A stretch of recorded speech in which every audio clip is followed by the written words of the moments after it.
Por favor, suscríbete a Culturizar y dale me gusta al video. Esta vuelta al libro negro, la segunda tiranía que estamos asistiendo, ¿no? Esta Vos decís esa serie de libros que se venden en las librerías, porque sí. yo no me di cuenta hasta el otro día. Sí. Yo no paso mucho por las librerías, pero no porque deteste las librerías, sino porque no se ponen en mi camino. Vas por otro lado. Claro, por otro lado. Claro, sí, sí. Y me encontré con que en la última media hora se habían escrito no menos de 60 libros acerca del relato K y su secreto. Pero sobre todo del primer peronismo, ¿cierto?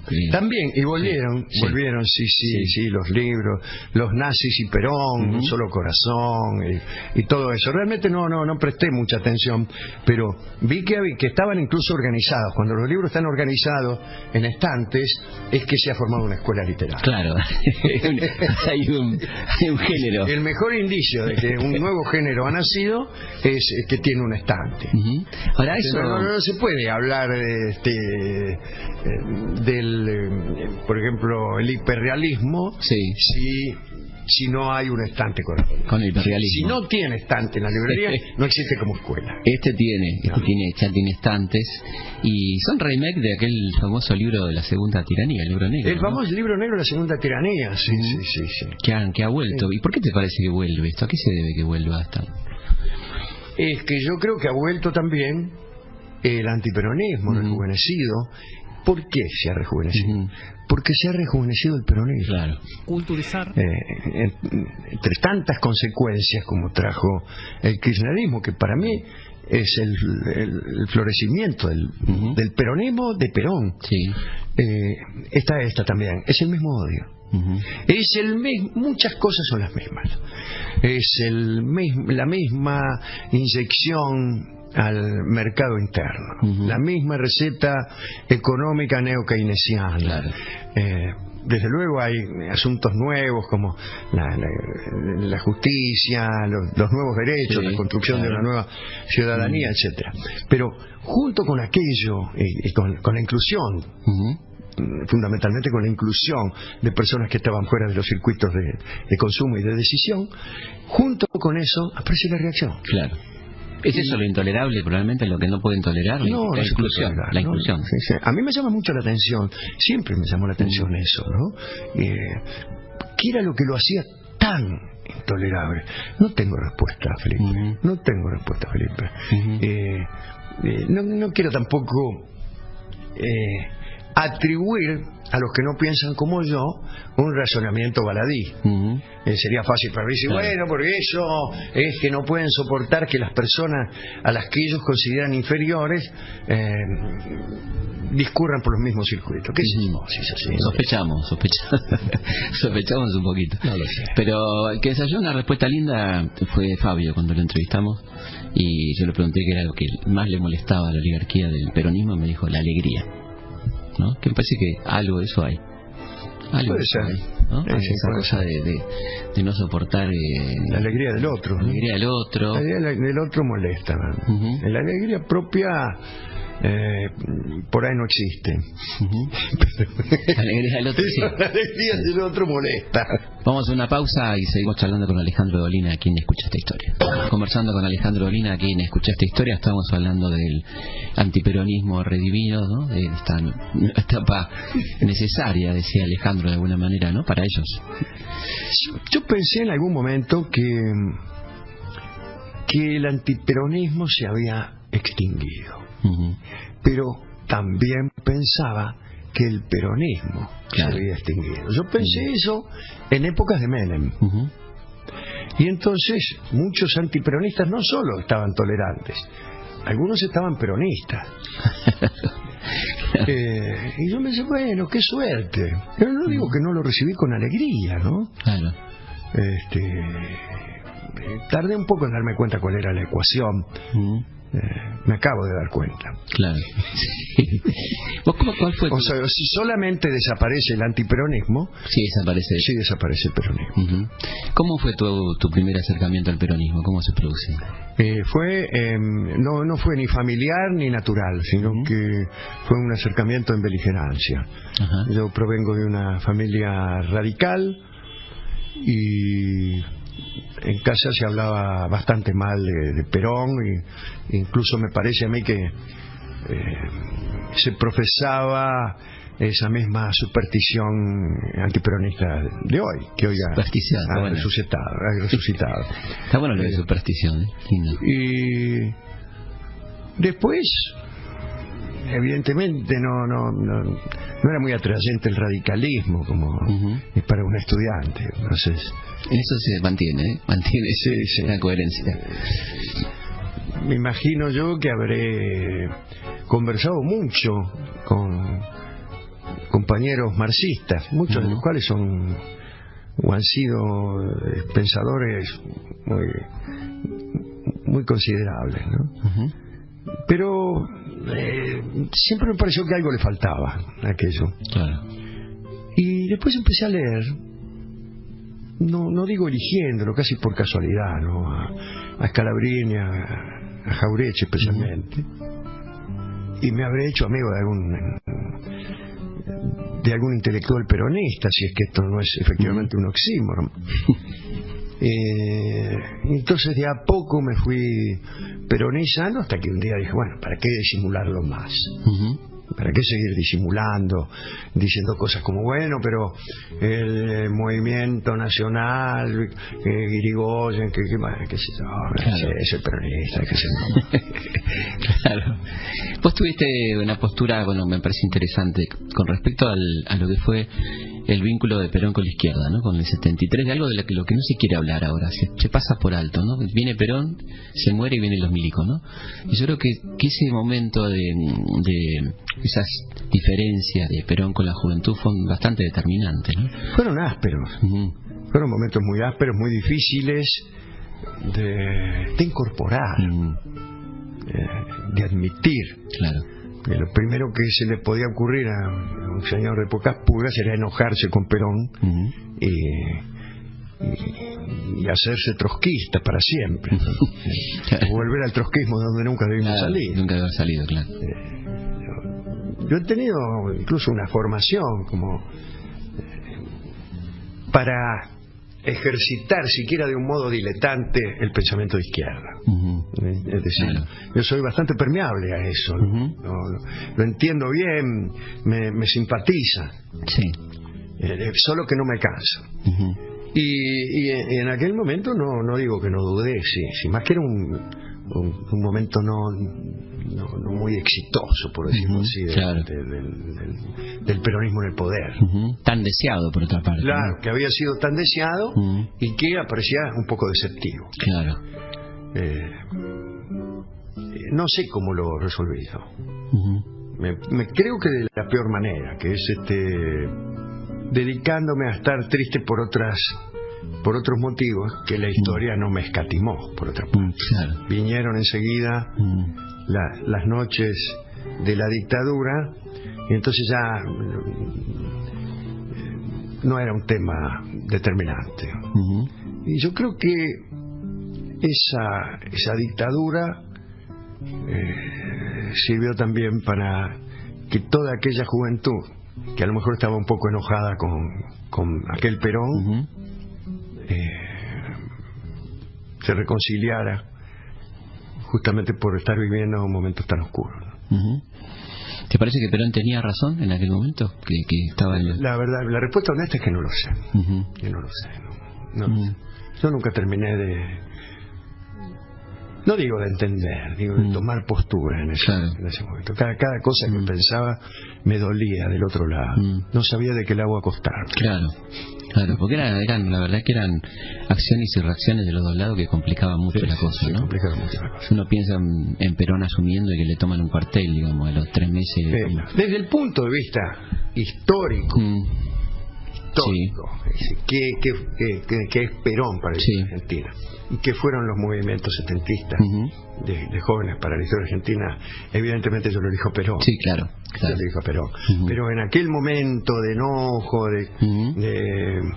de encono, de casi de un combate verbal inusual, era más difícil. Claro, sí, por supuesto. La cosa del diario del lunes, ¿no? Pero en aquel momento, como decíamos, también había un deseo de un Perón que no era, seguramente, claro, nunca fue, qué sé yo, ¿no? Sí, también se exageró, ¿no? Después. Claro. Dice, bueno, porque en realidad aquí lo que sucede es que Perón no era el revolucionario, sino Evita. Bueno, claro. No, pensemos en serio. Claro. Sí. Evita es una cosa, es un símbolo, pero Evita aparece en la historia argentina porque gusta Perón. Pues está Perón. Sí, el evitismo era como una forma de escapar, era un evitismo antiperonista, me gusta llamarlo. Sí. Evitismo antiperonista.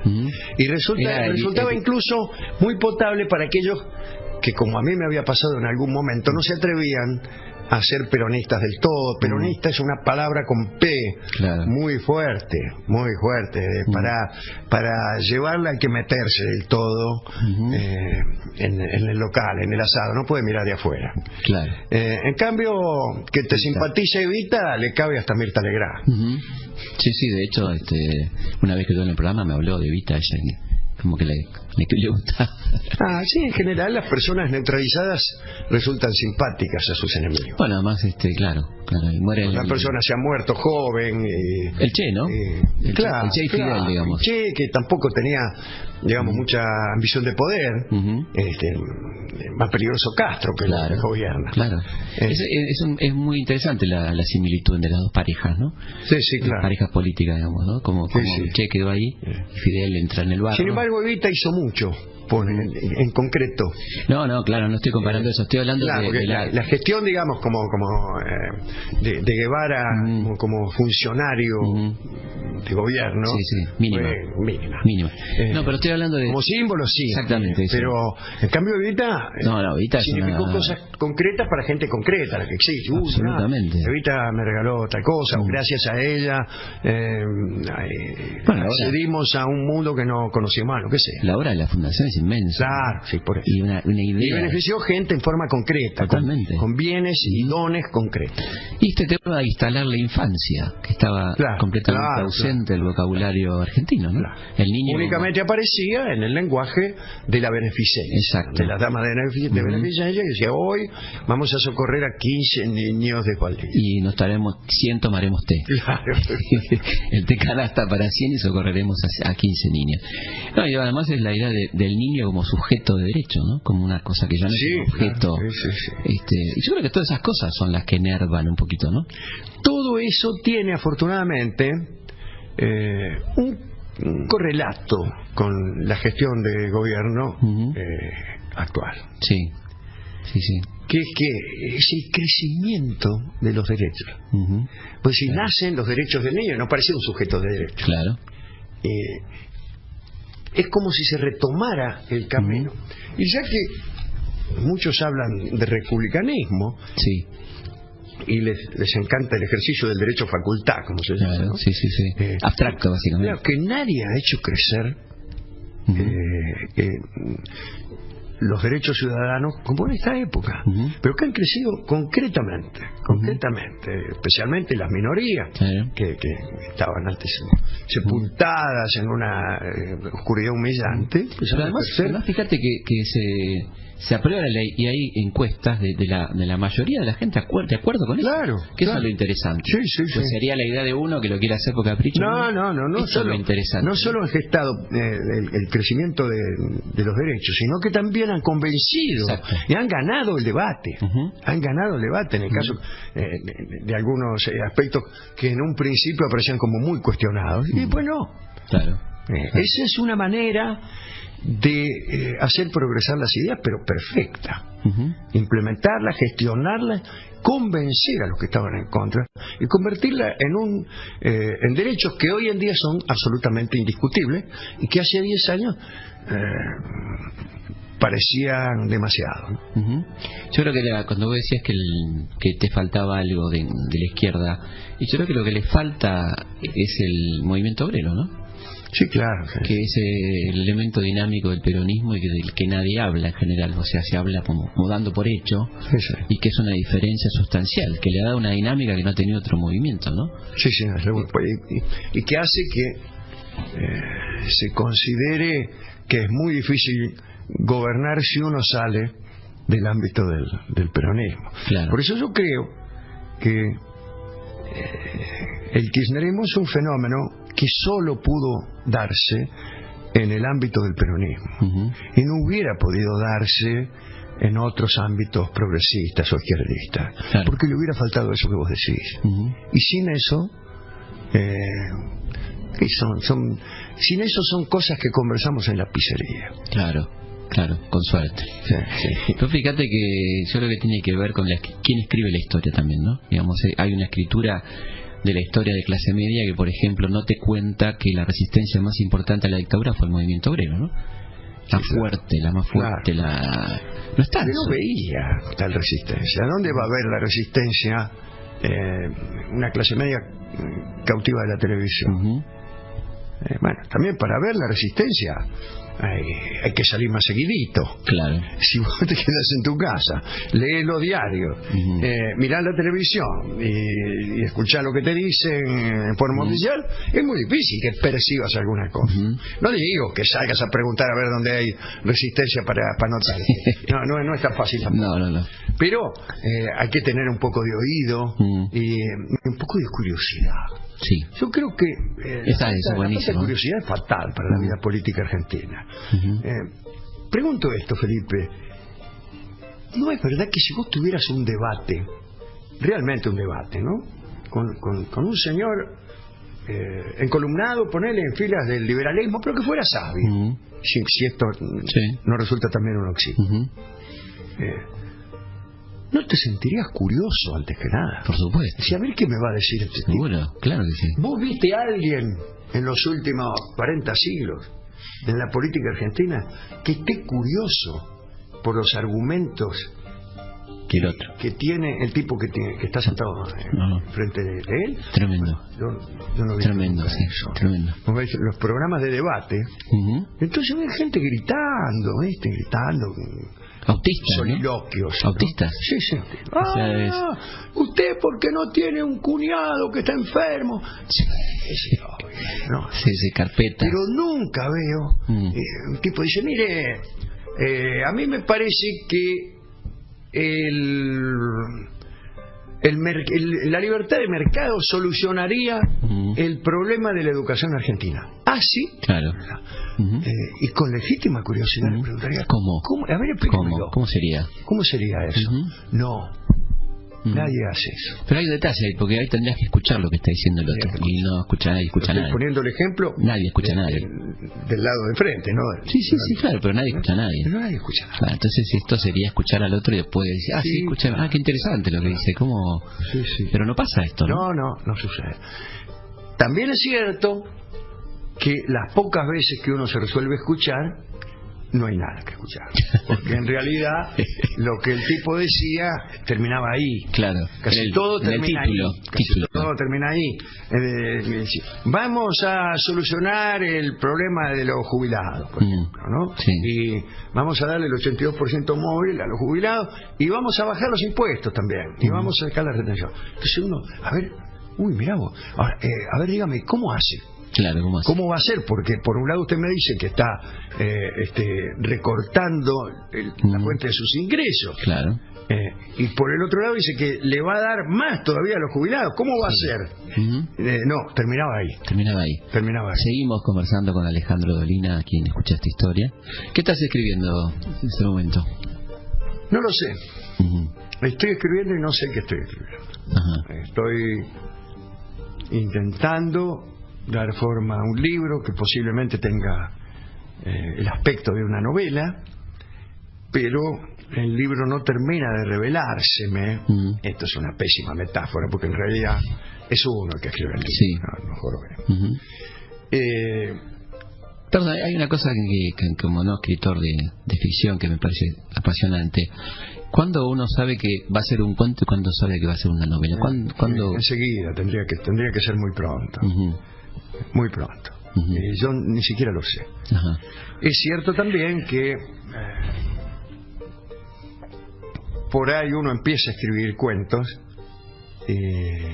y da con un mecanismo, con un resorte que hace uno de los cuentos o varios articulados se conviertan en una novela, ¿no? Puede ser esa mutación, claro. Pero uno debería saber al ponerse a escribir, porque desde luego, si yo voy a escribir un cuento, no tiene mucho sentido que me detenga en describir la habitación de fulanito de tal. Igual a mí no me gusta nunca describir la habitación de fulanito de tal, pero si uno acompaña a un personaje en sus introspecciones, en su soledad, es clavado que no está escribiendo un cuento. Claro. No está escribiendo. Claro. ¿Y cómo es el cuento que vas a escribir?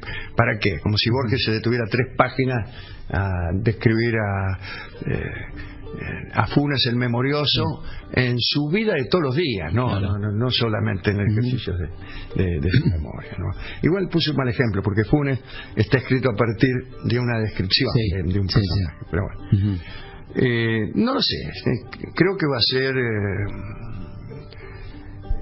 una novela, pero he escrito poco, lo poco que he escrito no dice mucho acerca de lo que vaya a escribir.